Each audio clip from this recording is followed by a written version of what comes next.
My name is Paul Nel. I'm CEO of 7 Second Solar, and we believe that solar should be the only source of energy for our planet. And we try to drive that adoption through our software platform that we've developed called AutoPV, which focuses on advancing the design of large-scale solar PV. Today's episode, we focus on what are the disruptive technologies that and the disruptive tech that we're seeing in the next 5 years to drive this exponential growth in solar. Today, we're super excited to welcome Dr. Rob Andrews and Ivan Hobbs. So Rob has got a career in innovating around the solar space, with being, I think, Rob, the first guy to actually really use aerial and drone imagery to analyze solar panels. So that's pretty cool. So Rob, very welcome, and thanks for joining us on the show. Great, thank you. Yeah. So Ivan, also welcome. Ivan is Vice President of Engineering with Scatec. Scatec, as I'm pretty sure many of you know, is a global player in solar. They develop, they build, they operate, they maintain across the world. Recently been involved with a gigawatt project in Egypt, which is just mind-boggling. It's 2,000 hectares of solar modules. And I think, Ivan, you played a critical role in that as well. So, yeah, welcome to our podcast. Yeah, thank you very much. Looking forward to the conversation. Solar energy is really at a bit of a tipping point. It's a very pivotal time for solar PV, right? We've seen recent reports in media, and I think it was in October that solar energy production, or renewable energy production at least, have surpassed fossil for the first time ever. I mean, that's big, right? And to quote Sonia Dunlop, I think she's the CEO of Global Solar Council, saying that wind and solar is no more marginal technologies. They're really driving the adoption and the future of energy in the world. What do you think are the big problems we need to solve? I mean, we're looking at the world at the moment. There's obviously a lot of geopolitics that's influencing how we develop energy. We've got in North America, we've got the one big beautiful bull that's on a federal level impacting solar development. In Europe, Eastern Europe, we've got conflict and war that specifically targeting energy infrastructure. Down south in South Africa, where I'm currently sitting, we've got a lot of issues with grid access. What do you think is really the biggest bottleneck for us achieving that exponential growth? Well, grid connection is probably one thing, right, across the board, right, and understanding the grid and kind of, having things in place where you can kind of identify the key points where these things can get connected into the grid quite quickly, and then making it happen, and trying to cut as much red tape into that process will be definitely critical at the end of the day. That kind of tends to slow things down a bit. Scatec works across the world, right? I mean, they work in many regions, Africa, Europe, South America. Where do you think policy should be going? I think what's an interesting point that's been actually picked up with the beautiful bull in the United States is the impact of that on renewable energy is actually much lower than we'd expected. Research showed that it might only impact 4% of the new build in the States. And the reason is likely that solar does not need tax incentives or policy support anymore. It's a natural economic solution. I mean, what's your view around that? Well, again, I think it boils down to finding the right places where either predefined areas or locations are kind of pre-approved, for the lack of a better example, where developers can come and get these projects onto the grid quickly without having to struggle with too much necessarily policy type of things. A lot of the countries that we're working in are also a bit more, let's say, on the developing side. So they also need help probably to understand a bit more in terms of what is needed, or what does it take to get this onto their grid while maintaining the integrity of the grid at the same time as well. So I would say kind of, at least in the space where we quite often get involved, that will be quite important to kind of identify these kind of prime locations on the grid ultimately. How is technology going to shift the uptake of solar PV? Robin, your experience, I mean, your experience is largely more on the operations and maintenance side, but you've seen a lot of tech in this space. You've seen a lot of development. You've been around the real software solutions in solar industry. Where do you think it is likely to impact the most, and what do you see in the software technology? What's the next thing, and how are we going to support the growth? Yeah, absolutely. Well, I mean, I think I would say to talk about the next thing, I think we should look at the history a bit first and see how we've gotten to this point. And I remember when I first got into solar back in 2008, this was when I was doing my PhD, and I remember sitting around the table with my professor, and solar penetration was like 0.01% of the global economy, right? And it cost 10 times more than anything else. We were truly just like academics and hippies, trying to make this technology work. And I remember saying, like, us fantasizing, if only a module could get to $1 a watt, this whole thing is going to kick off if we can hit $1 a watt, right? And in retrospect, that was true. And we've hit well below $1 a watt, and we can see that this thing has kicked off. And I think it's really notable to say that the thing that is not constraining solar growth is cost of the equipment. And I think it's really important to say that for the vast majority of the solar history, that has not been the case. I think, only from 2015, 2016 onwards was solar equipment at a price point where it would make sense to deploy at scale. And then we kind of entered this phase of solar. And so I should say, I come at this also from the software side, but also and software and operations side, but also have the academic background doing a PhD in solar data analytics, and have been following academic spaces a lot as well. And I think what's also really interesting is that in that period when the solar was getting to like a lower price point, we saw all the y-axes of all the graphs were all in kilowatt hours, because the assumption was 1 kilowatt hour equals $1 export. And so all we need to do is optimize for kilowatt hours. And we were able to do that trick for a couple of years. But I think that, and it's only, really recently, especially in the European market, I think this has become really sharpened over the last 3 to 4 years, that you cannot optimize for kilowatt hours anymore. The y-axis of the graph needs to be dollars, because these things are in much more complex contractual relationships than they have been in the past. 1 kilowatt hour does not equal $1. We're not on feed-in tariffs or PPAs anymore. We're much more market interactive. And I think that as we look to the future of what this technology is going to be, is, in a lot of ways, it's kind of us as an industry growing up and facing all the other challenges that every other energy technology has faced, which is market interactivity, right? We need to figure out, as you're saying, grid connectivity. We need to figure that out. How do we get space on the grid? That's a function of, obviously, transmission distribution upgrades. There's also a function of what is our load profile on that grid. So how do we think about load shaping with either, behind the meter solutions or storage solutions or items like that? And also looking at from financial perspective, the story in Europe is that solar without batteries does not work. That's probably a broad overgeneralization, but that these systems now need to be coupled and sector coupled to other batteries or infrastructure in order for us to be able to get space on the grid and to grow. And I think that's what we're going to see in the next phase of this build out, is solar can't work in a silo anymore. We're not working in a space where you can just build these plants, shove electrons onto the grid, and it's someone else's problem.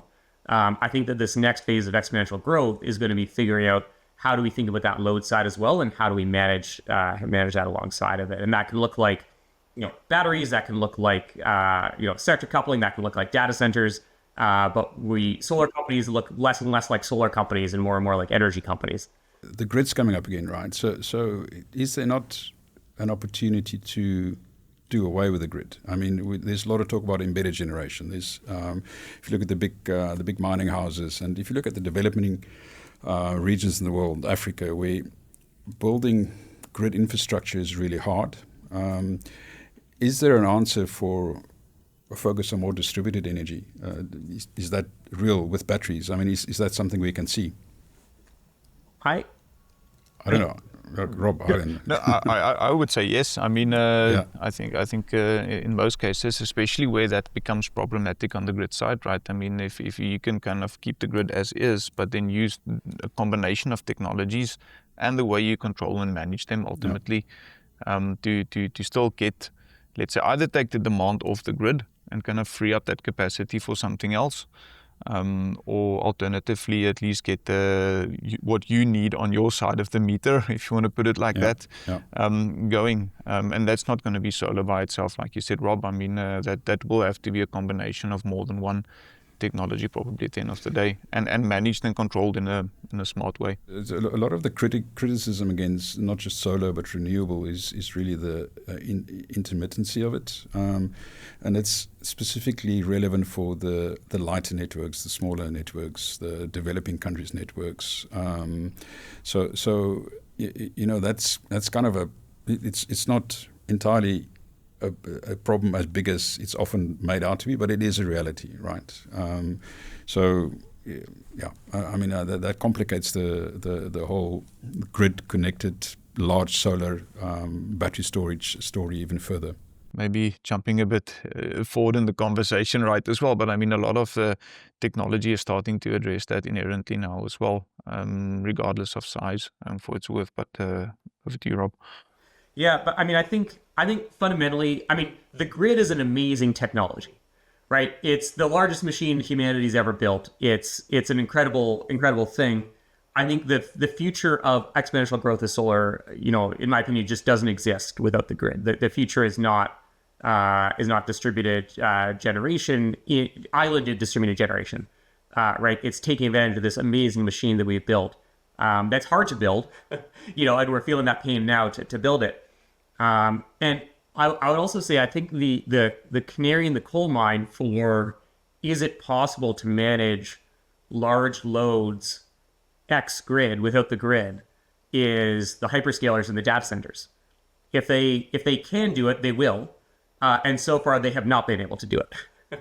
Right? If you look at even a lot of these solar coupled projects, they still do have a grid component to them as well.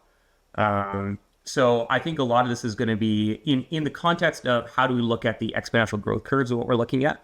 I think it's going to be very strongly coupled to how we can build out the grid.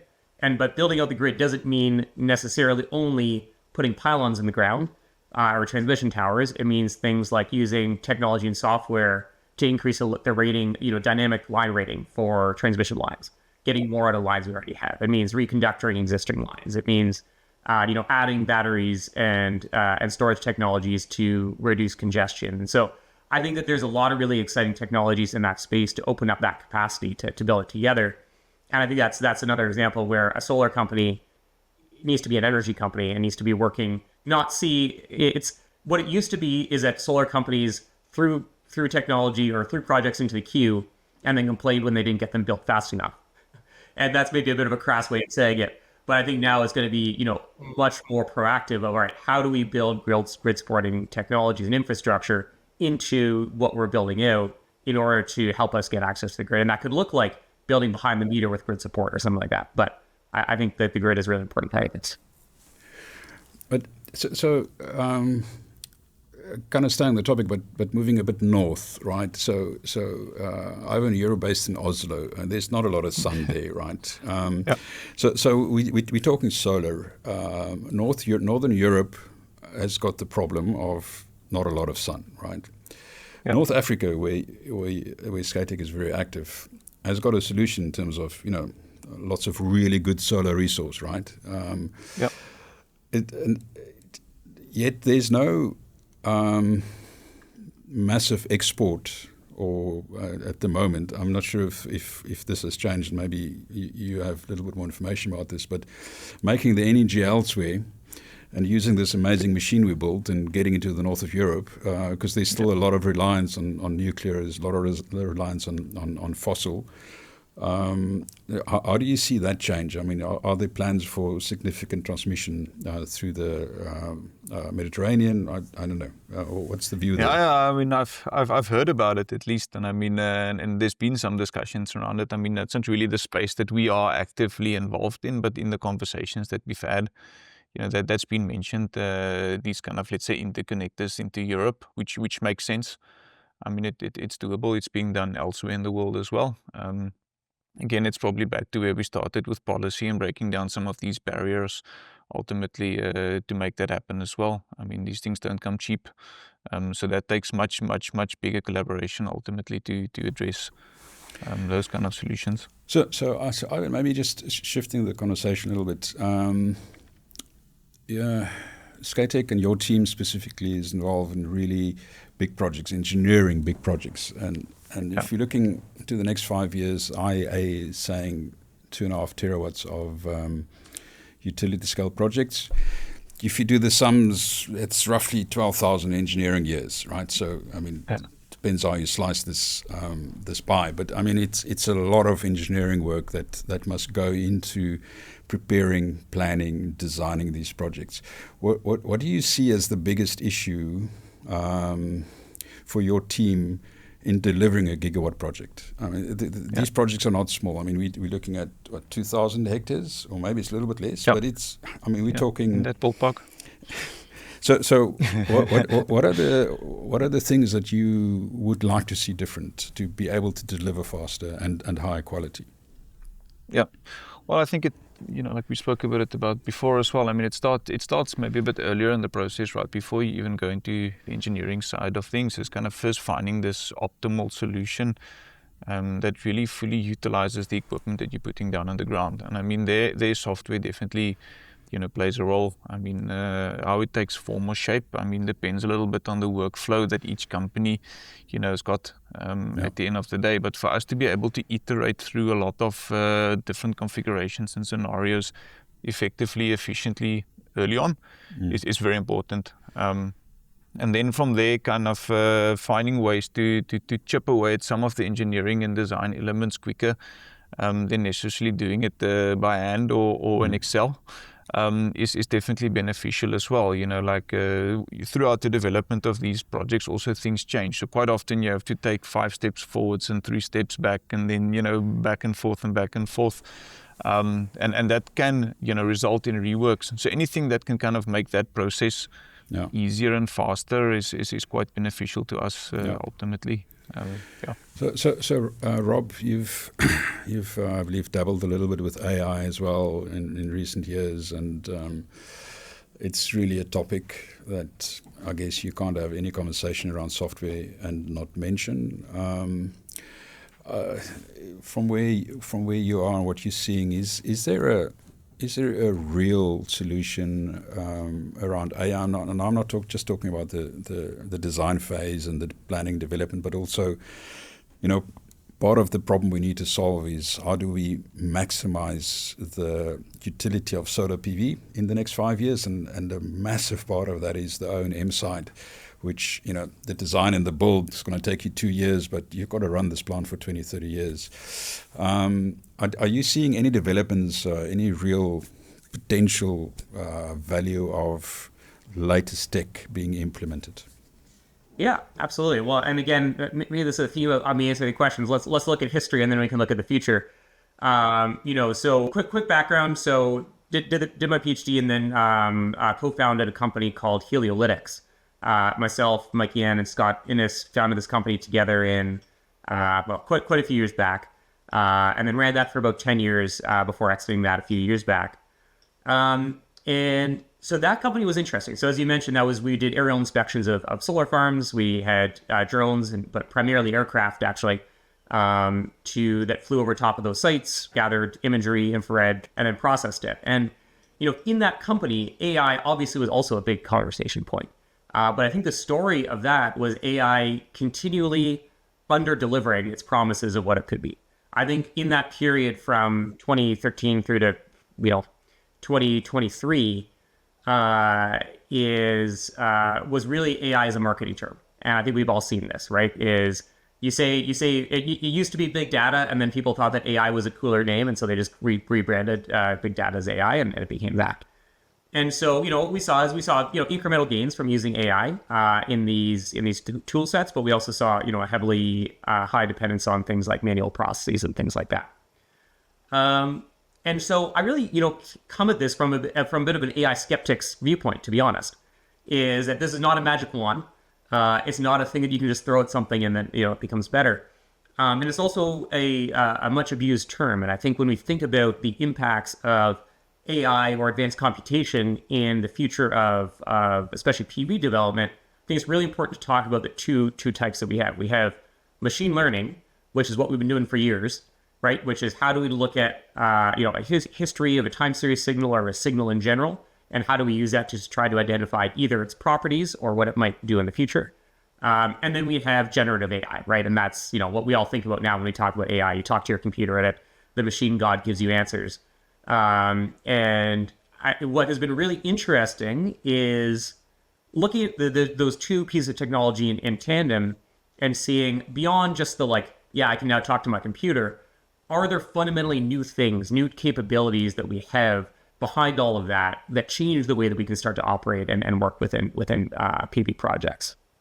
So, when we look at the applications of software and AI in the operations space, I think it's, there's two major axes for this. The one is the continued development and deployment of machine learning into operations of plants. And as we talked about, a lot of these plants are becoming much more grid interactive.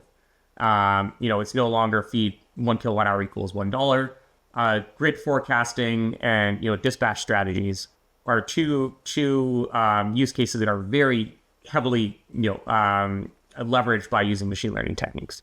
And so we're just seeing a massive bevy of new companies coming out, offering new grid forecasting technologies and new dispatch optimization technologies for the system. How do you decide on your discharge strategy? How do you decide how you operate the site? And that is a huge lever for a modern PV plant and its profitability, right? It's, there's stories of, in Texas in ERCOT, this was a few years back, but there was one, a few hours where it hit $9,000 a megawatt hour, right? And which is just an insane amount of money. That's like crazy. You take your O&M techs, you put them on stationary bikes, and you have them generate power just pedaling, because that's the most efficient use of use case. Yeah. So thinking of that as a new paradigm of PV, then that trickles down to operations as well. Spend a bit of time in a large scale O&M company working with, dispatching technicians and things like that. And you start to think about these kind of questions of when we do have different pricing for power, we operate these plants differently, right? Like maybe you do pre-position techs in areas where the power price is going to be spiking, because if that site goes offline, suddenly you lose your entire profitability for the year. Right. So, yeah, sure, it's worth that, that 1 day's wage and hotel to make that work. And all of that is enabled by, machine learning techniques. So I'd say the one big bucket of where AI is helping operations is this kind of the leveling up of these solar operators into being truly kind of grid interactive entities and using, the tools of the trade to help to do that. The other part of it is looking at, the machine learning from the point of view of system operations optimization, right? There's a very commonly used stat is, I think in the US, sites are underperforming financial projections by, on average, I think the number is now 8%. And which is significant. Now, I want to highlight that there's some subtlety to that number when you peel back the calculations. And my absolute pet peeve is someone saying that I'm going to deploy software X and suddenly you make 8% more power off of your system. That's not how this works. And it's a combination of poor projections and poor operations. But the reality is, and this is, the reality of talking to folks on the ground, these sites do underperform in some cases. And so it's looking at how do we find those optimization opportunities. And that's where we have the second bucket of things, things like Heliolytics, which is now SiteView, doing aerial inspections. We have a huge array of now time series analysis softwares for looking at the data that's coming off the site and start to pinpoint, what is broken on the site? How do we think about how we optimize fixes for that? And the big buzzword now is of course predictive analytics. How do we tell the future? Is this inverter going to fail next Tuesday? And which maybe just to quickly say, I don't think is there yet, but I think people are really working on it.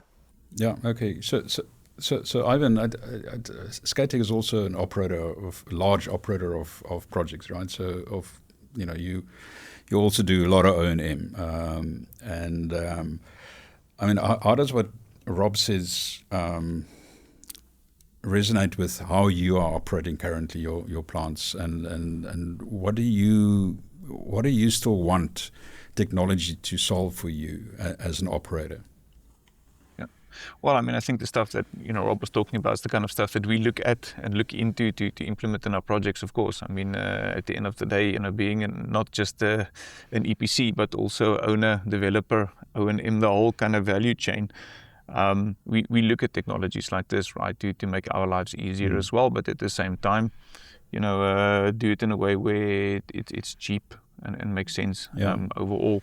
So the more of these things you strike that right balance between, let's say, software and human intervention is kind of what we would also be looking for.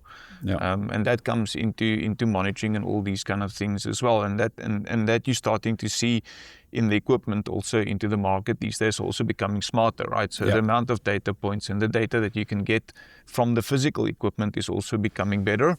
And then also what the equipment can kind of do themselves, the analytics and all these kind of things running embedded in some of the inverters, for example, is becoming quite smart at the same time. So that makes our lives, a lot easier than it probably was maybe 5 or 10 years ago in terms of fault finding, et cetera, et cetera. So there's also a lot more data to work with that needs to be analyzed.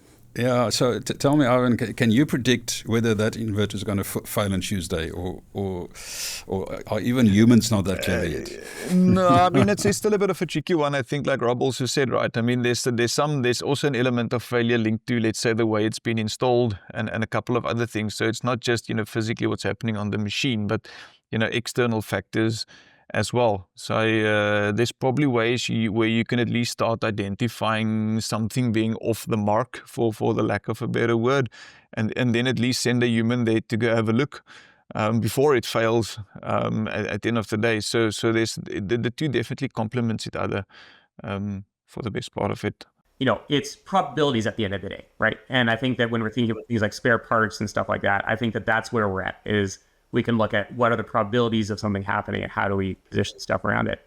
But I think that gets to what has changed. So that what we've been talking about, machine learning, things like that has existed for the last decade, right? And it's been continually getting better, which is great as we build it out. The thing that is new is that computers can now make decisions, right? Based off of a broader set of information. And of course, there's a long way to go for it. But as we start to think about and talk about things like agentic tools, then we start to look at how do we think about when we think about machine learning tools or dashboards or data analytics all together, the ultimate goal is, generally creating that one perfect graph that you can put in front of an analyst, and that analyst can look at that graph and then do a thing, right? And I think that what has happened now is that for certain applications, we can now actually do this analysis to a point where it can be understood by agentic systems, which can actually make, currently limited, but over the future, more and more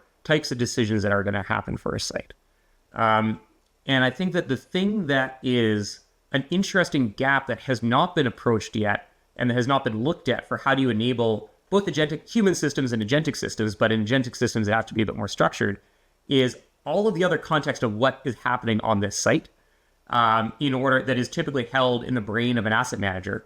How do you structure and how do you manage that information? And that's some of the things that we're kind of looking at in this new company, Engramiq, is how do we start to think about structuring the broader context of what a site is in a way that it can be actually utilized by these tools in order to enable humans to make better decisions in the future, in order to potentially make agentic systems make better decisions.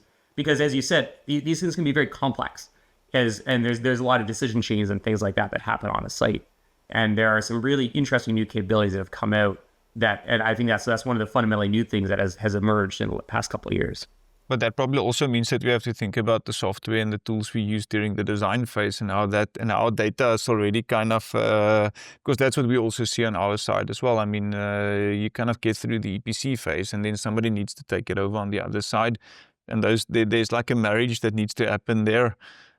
So you have to think a bit about what you do on the engineering side of things, and how you string that together, and how you design it, in what you design it, so that it's also transferable into the operations phase in a smooth manner. It is shocking how poor some of these data rooms are. When you look at a construction data room, there's this wealth of information about things that have happened on the site. And then by the time when you look at an operating data room, it's like, such a poor set of information. And I know many cases at Helix where we were trying to do something that would have impacted a like $10 to $20 million insurance or warranty claim, and just that document wasn't there, right? And it existed during construction, it existed during the design phase, and it just isn't there, and it's just not recoverable. And that is such a horrific thing. So yeah, that design handover phase is such a huge thing. Absolutely. Yeah, look, my days working for Eskom, the South African utility, the biggest thing was always as-built documentation. What is actually in the ground, right? No one really knew. It's only the guys that have dug the trenches to figure out where the cable is, they know. But there's just no proper reference. There's no, as you said, there's no proper marriage between what was done by the EPC and what's now supposed to be done by the operator. So maybe, Ivan, you touched a little bit on the equipment that's changing. I mean, there's rumors in the market of this 500 kilowatt string inverter. There's some significant advances in solar PV panel technology. We're looking at high 20, early 30 efficiencies. I mean, what are you seeing that's going to be really disruptive in the next 5 years in solar PV? Yeah. Well, I think in particular, let's say on the inverter side of things, it's getting interesting. I mean, with the level of penetration of renewables also increasing, into the range that we discussed earlier, the equipment also needs to, it forms a much more integral part of the overall network and the stability. So the control functionality and all the features that will have to kind of come out with this equipment almost by default, I would say, will become very important. It's not nice to haves anymore. It's almost must haves going forward. And then how you kind of utilize that to provide stability in the grid, or support the grid, or prevent catastrophic events in the grid will become very critical. But at the same time, if we are going to have to see all of this technology produced at the pace that it needs to be produced at, is also the quality control system and quality assurance, with this, that you don't build things too fast and kind of have failing equipment 5 years down the line just because you were trying to deliver the massive. So that's also, again, a fine balance between speed and quality and all of these kind of elements. And then testing and commissioning, anything that the equipment can bring to us to make it faster and more efficient, be it offline commissioning or ways to pre-configure things faster. All of those things kind of stack up at the end of the day to deliver the projects faster and more efficient. So that will be quite significant in the way. It's not necessarily difficult to build PV plants and these kind of things, but it's very fast, and it's that pace of building these projects that makes things quite complicated and challenging. When you're building a gigawatt project on 6 or 7 or 8 different work fronts all at the same time, to keep track of everything and documentation, all these kind of things that Rob also spoke to, right? I mean, that's going to be the critical stuff, and anything that can assist in that, be it the physical equipment, be it software, be it, will be definitely quite critical over the next couple of years. So maybe just a final question before I get to the final question, maybe just this. So as solar PV ramps up, and there's a sense that around 2030 it will become the dominant source of energy for our planet, right? Which is, yay, super cool. But at some point we would need to start decommissioning existing projects. I mean, we have projects out there with 250 watt modules. I mean, who's ever heard of that? But they exist.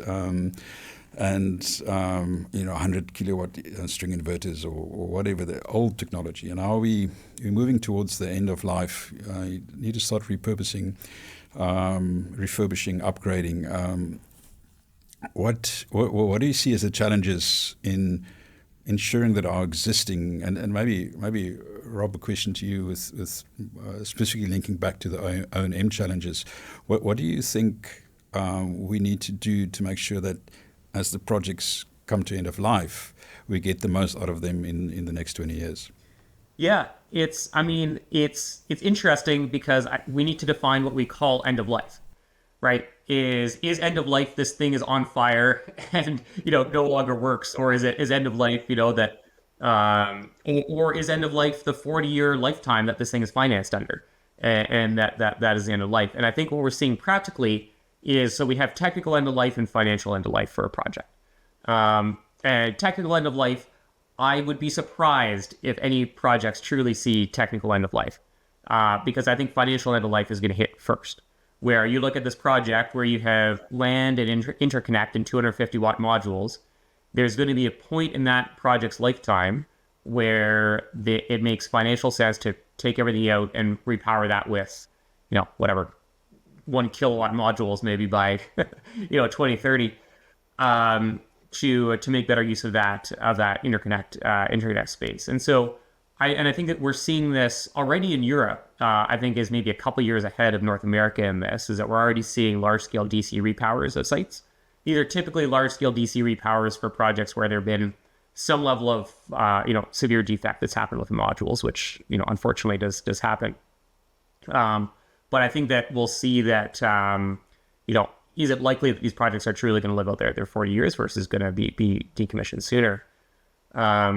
And I think that there is a huge difference, actually. So I'm just looking off the side here to some stats. But, if we think about projects being 20-year life versus being 40-year life, by 2045, if all the projects we've installed are 20-year life, that means we're replacing 1 terawatt per year of sites by 2045, versus if things are on a 40-year life, we're replacing about 200 gigawatts per year. So it's a massive difference in depending on where that end of life hits. And so I think that's going to be an important topic, I think, in the future of PV. But I think I'd be remiss from maybe quickly mentioning modules, because I think modules, when you think about repower, most people think about inverters because you just take them out and put a new one in. Obviously, sorry, Ivan, it's much more complicated than that. Absolutely. But when you think about modules, you're kind of stuck with them. If you're taking out modules, you're rebuilding your site. So the module technology and reliability is an important factor. And I think that as we look towards these 500, 600, 700 watt modules, the trade name for them now is, at least in the reliability circles, is big floppy modules. We are reaching significantly higher form factors for these modules. Some of the ramifications of that is it's only been recently that the independent test labs have had test chambers big enough to actually test those modules for reliability. And you can just see it in the field when you see one of these installed, is that they move in the wind, right? There is so much space in that thing that it's not being properly supported by the frame and the thinner glass that's going into them. And so we are seeing that glass durability is now something that is being talked about very heavily in reliability circles. It wasn't being talked about 2 or 3 years ago. I was at this PV module reliability conference, and all of these cell technology scientists, we were all kind of scratching our heads of thinking, well, now we have to learn a lot about glass because we're building these giant modules with 2 millimeter glass, and we're seeing cracks and issues happening. And so I think a lot of people have been re-educated over the last 2 to 3 years, cracking open the textbooks and trying to figure out how do we think about this issue, because I think it is going to become a potential large reliability issue for the industry is these large format modules. So maybe the practical thing I would say is that if you're procuring large amounts of modules, and if you're not talking to someone who knows about glass reliability, you're probably going to have an issue, right? Talk to some labs, talk to some third-party testing folks, because it's an important topic. So, gents, maybe in closing, question to both of you. It's kind of a double-barrel question, I guess. Is firstly, do you see the world achieving this massive target of 2.5 terawatts of utility scale in the next 5 years? And what, in your view, is the single biggest stumbling block, or it's going to prevent us from getting there? Maybe Ivan, you first. I mean, anything is doable. I mean, but it's a case of having, let's say, the infrastructure to support it. It's only one piece of the bigger puzzle as well. At the end of the day, so it's something that is most likely achievable, but it will take again a big effort from many, from, let's say, elements of policy and technology and kind of all of these things coming together at the same time to make it happen. And again, the infrastructure needs to be in place to make it happen. Yeah, I mean, I think I would push back, and I think that two or 2.5 terawatts over the next few years is a non-ambitious target for us and for the industry, especially in the context of this AI, data center revolution. We're seeing load growth in a way that we haven't seen in a long time. In an era of this massive load growth, I mean, it's wild. The U.S., for example, has not seen load growth for the last decade, and now is suddenly seeing, massive electrical load growth.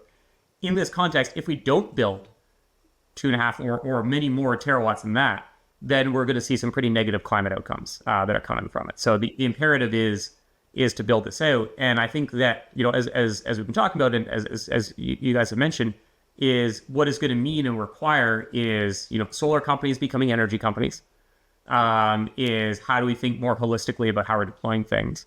Something we haven't touched too much on is, there's a lot of land. Land constraint is not a concern, and we can talk about that and everything else, but land constraint is not a concern. However, we're using a lot more weird land, right? We're doing, it's not just nice rectangles anymore.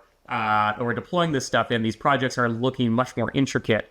And that's where we do need to be. I think there's a real opportunity for optimization of layouts and things like that. And I think there's a lot of innovation in that space still to come around that to deploy it. So yeah, I mean, in short, I think it's absolutely technically possible. The amazing thing to say is that the two things that are not limiting us, it's not cost and it's not manufacturing capacity. And that's a wild thing to say, right? We have enough of both of those to build as much solar as we possibly want to. It's really down to these operational aspects of, can we design and build it fast enough? Can we get it connected to the grid fast enough? And can we find the business plans for these projects to exist in a much more dynamic market conditions? And those are the challenges that now need to be overcome, which is great because we're not up against physics. We're just up against ourselves. So we can figure it out. No, awesome. No, gents, thank you very much. I always say that, that solar is our only extraterrestrial energy source. It should really be the only one we use, right? So hopefully we'll be hitting those targets in 5 years and most likely exceeding them. As we're starting to look back at the last year already, solar growth has exceeded predictions. So looking forward to a sunny future. Gentlemen, thank you very much for your time on the call. Appreciate you joining us. Amazing. Thanks so much. Yeah. Thank you very much.